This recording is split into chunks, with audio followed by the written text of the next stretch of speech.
ఈ భూప్రపంచంలో మనుష్య జాతిని 3 రకాలుగా విభజించవచ్చు ఫ్రెండ్స్. మానవుడు, దానవులు, మహనీయులు అంటూ 3 రకాలుగా ఉంటారు. ఇందులో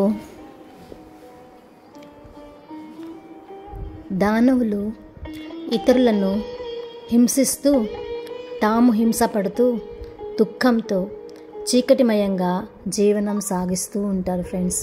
వాళ్ళే దానవులు. మాంసాహారులంతా కూడా ఈ కోవకే చెందుతారు ఫ్రెండ్స్. తాత్కాలికమైన సుఖాలకు వెంపర్లాడుతూ ఆనందరాహిత్యంగా దుర్భరమైన జీవితాన్ని జీవించేస్తూ ఉంటారు ఈ దానవులు. ఈ దానవులు మరణించేటప్పుడు శరీరంపై మమకారం చావక దుఃఖంతో మరణించి ఇక్కడే తిరుగాడుతూ ఉంటారు ఫ్రెండ్స్. ఇక మానవుల విషయానికి వస్తే దానవుల కన్నా వీళ్ళు కొద్దిగా నయం. వీళ్ళు తమ సుఖం తాము చూసుకుంటూ దైవాన్ని నమ్మని స్థితిలో ఉంటారు. సుఖదుఖాలు వీరి జీవితాల్లో దోబుసలాడుతూ ఉంటాయి. మూఢ విశ్వాసాలతో బానిసలుగా కనిపిస్తూ ఉంటారు. వీళ్ళ జీవితంలో తృప్తి అనేదే మనకు కనిపించదు. చనిపోయేటప్పుడు కూడా అసంతృప్తితో అశాంతితోనే మరణిస్తారు ఈ మానవుడు కూడా. భూలోకంలో తమకు తీరని కోరికలను సూక్ష్మ లోకాల్లో వెతుక్కుంటూ ఉంటారు ఈ మానవులు. ఇక మనం మహనీయులకు వస్తే ఈ భూప్రపంచంలో వీళ్ళు చాలా అరుదుగా కనిపిస్తుంటారు ఫ్రెండ్స్. వీళ్ళు తమ జీవితాల్ని అత్యంత ఆనందంగా జీవిస్తూ ఉంటారు. ఇతరులను కూడా ఆనందింపచేస్తూ ఉంటారు. దుఃఖము వీళ్ళ ఛాయల్లో కూడా రాదు. వీళ్ళ జీవితం ఆదర్శవంతంగా ఉంటుంది.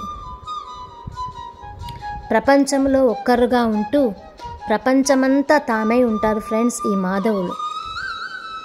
వీళ్ళెప్పుడూ లోక కళ్యాణం కోసమే పాటుపడుతూ ఉంటారు. తాము ఆనందంగా ఉంటూ ఇతరులను కూడా ఆనందంగా ఉంచటమే వారి జీవిత లక్ష్యంగా ఈ మహనీయులు ఉంటారన్నమాట. తమకు ఏళ్ళు వచ్చి తాము వచ్చిన పని అయిపోగానే ఆనందంగా శరీరాన్ని విడిచి ఉన్నత సూక్ష్మ లోకాల్లో కారణలోకాల్లో ఇంకొన్ని కొత్త కార్యక్రమాలను చేస్తూ ఉంటారు ఈ మహనీయులు.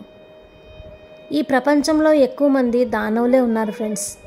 మిగిలిన వారిలో చాలామంది మానవులు, కొద్దిమంది మహనీయులు మాత్రమే మనకు కనిపిస్తూ ఉంటారు.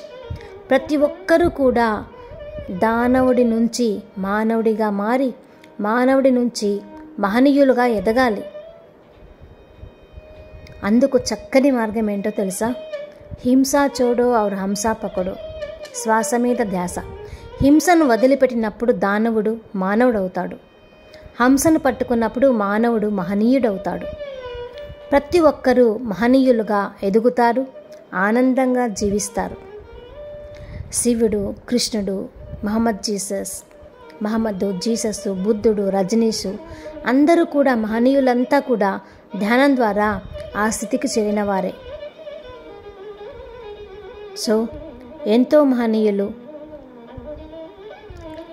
ఇలా జీవితాన్ని వాళ్ళు ఆనందంగా జీవిస్తూ ఎదుటి వాళ్ళ లోక కళ్యాణి కోసం కూడా చక్కగా పాటుపడుతూ ఉంటాడు ఈ మహనీయులు.